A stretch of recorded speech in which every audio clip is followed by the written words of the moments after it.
Okay, since we're on the subject of health, let me take a sip of this tea.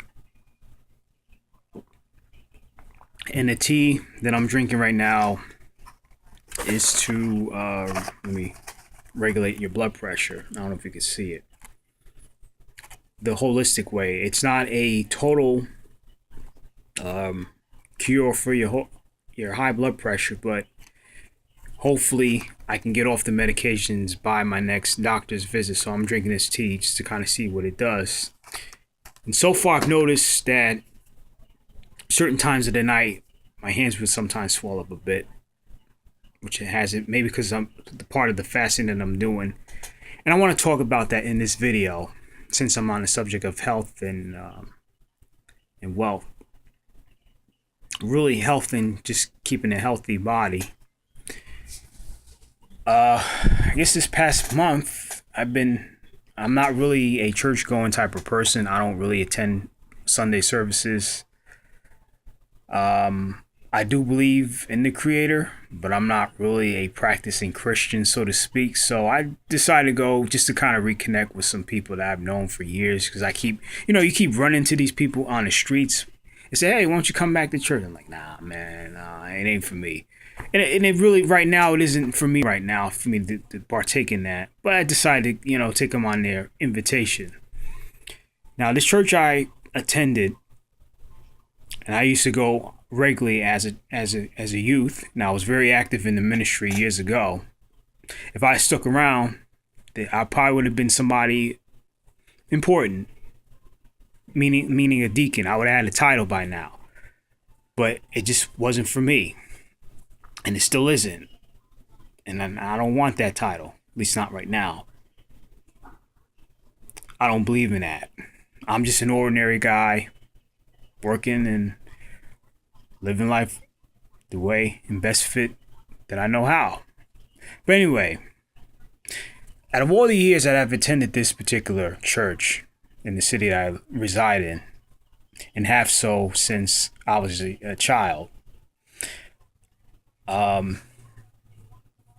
pastor there is asking their parishioners to do a fasting program, which also includes a dietary fasting where you only eat certain times of the day. You can only eat solid foods. You got to cut out junk food, fried foods.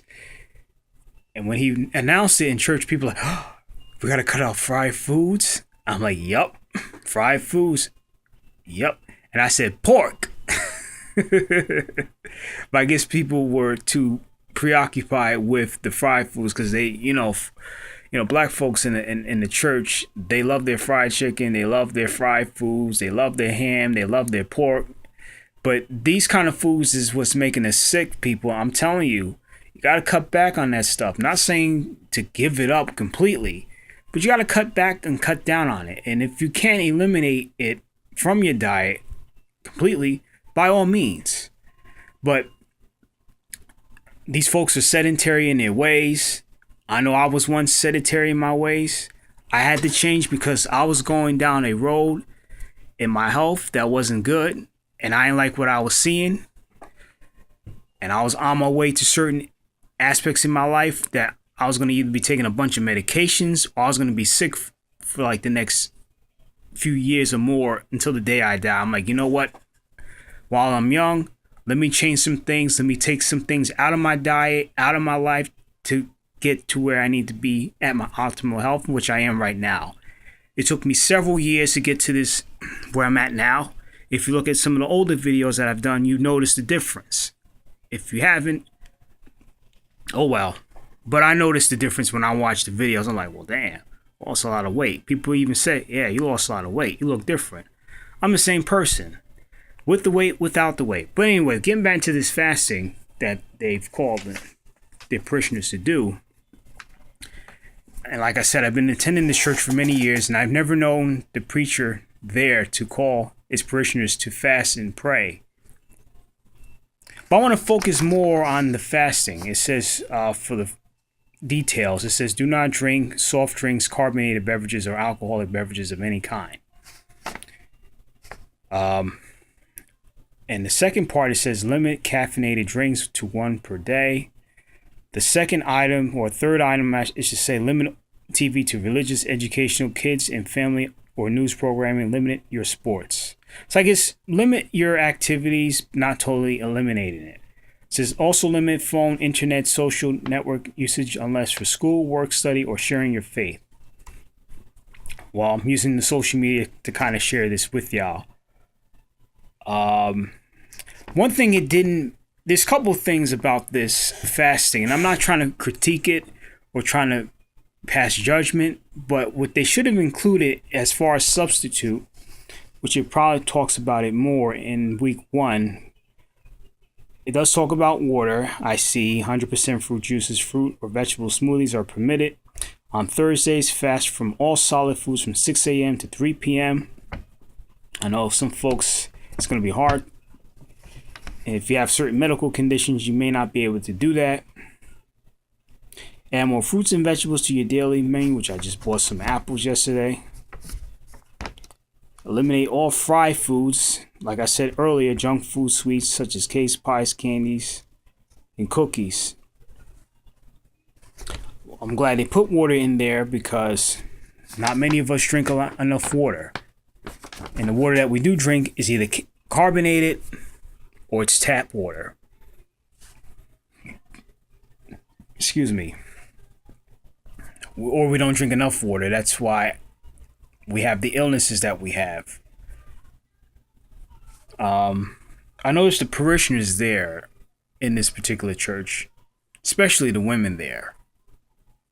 As my father would say, they look like side-by-side refrigerators. And again, I'm not trying to make fun of people. I'm not trying to, make jokes with this video. I'm just simply raising an issue with their health and that culture. And I think this is a good start, but this should have been done years ago because he noticed a lot of his parishioners are ill and sick and have been for some time due to their dietary and lack of ways. But what they should have included in this fasting program was exercise.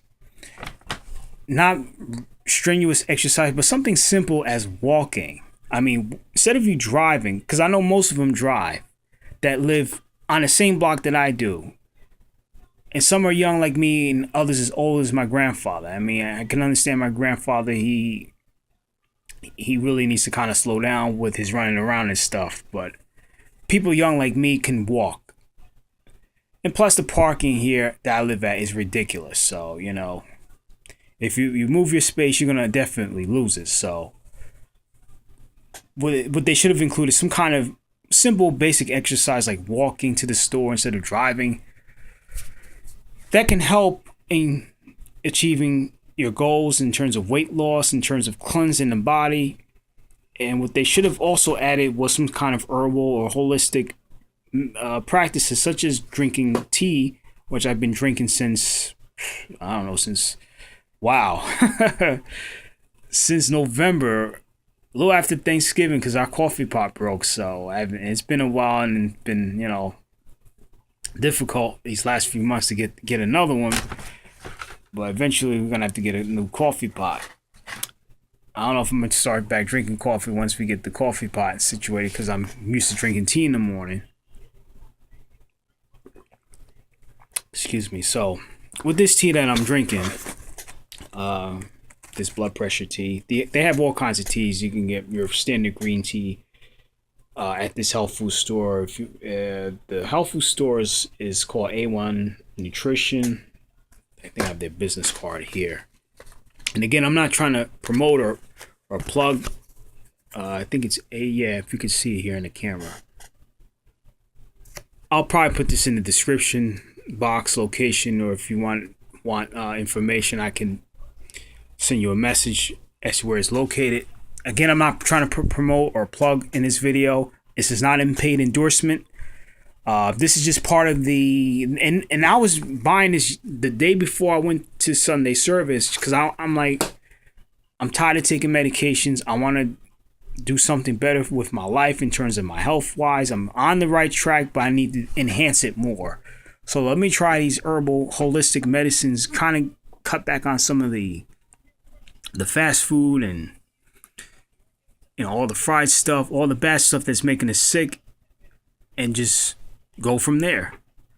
And so far it's working, and it tastes good, obviously, with the lemon, and I like it.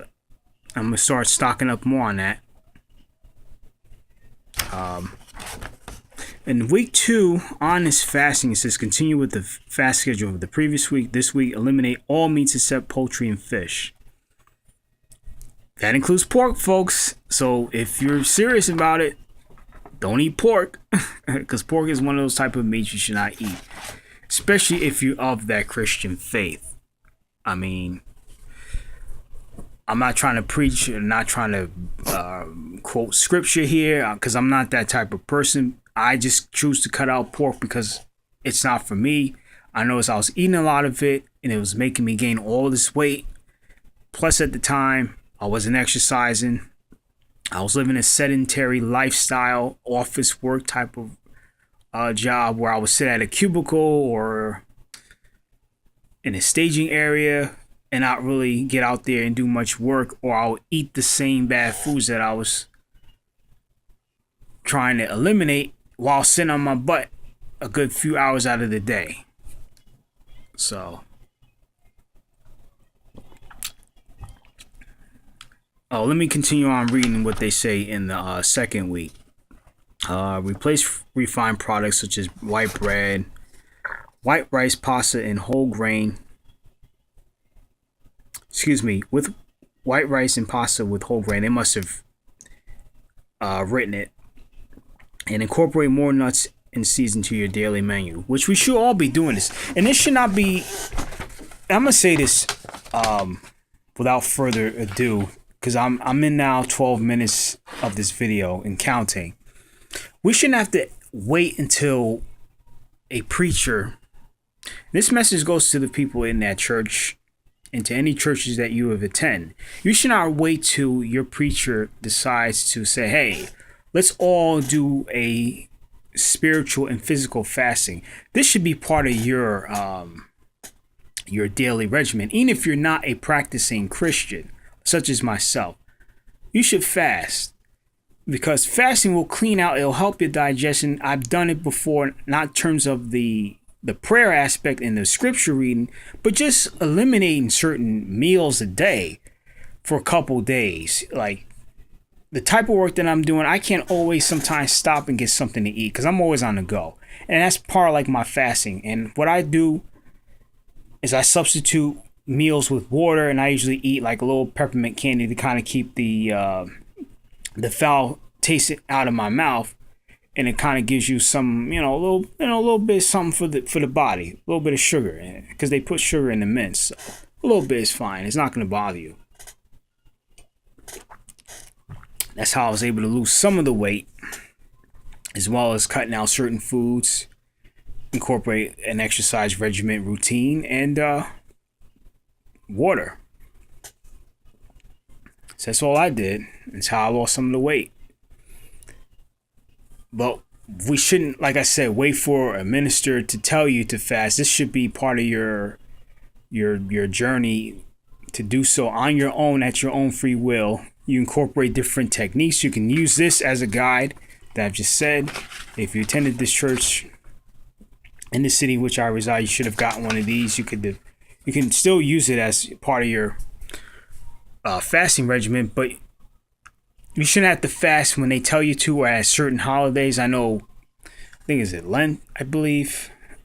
Before Easter, you fast for 40 days. Not really fast, but you give up like meat on Fridays, and then on Ash Wednesday. It's been so long, and I should know this because I used to go to Catholic school. But anyway, that's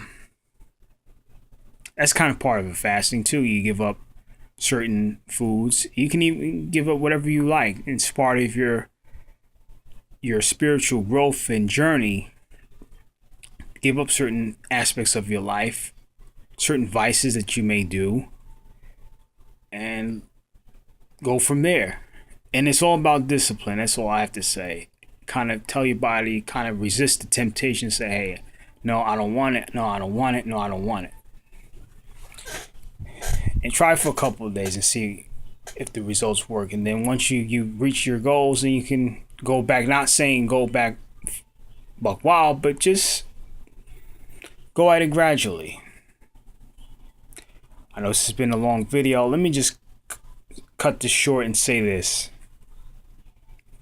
Like I keep saying throughout the entire video, you shouldn't have to wait until a minister tell you that you should fast as a parishioner. This should be done on your own according, but that sheet that they gave you should be used as a reference, so you can still incorporate this and use it throughout the year or wherever you feel the need to do so. But you should go inside yourself and ask the Creator to kind of help you with this fast. So that's pretty much it I have to say on this video, but let me know what you think. Until then, take care.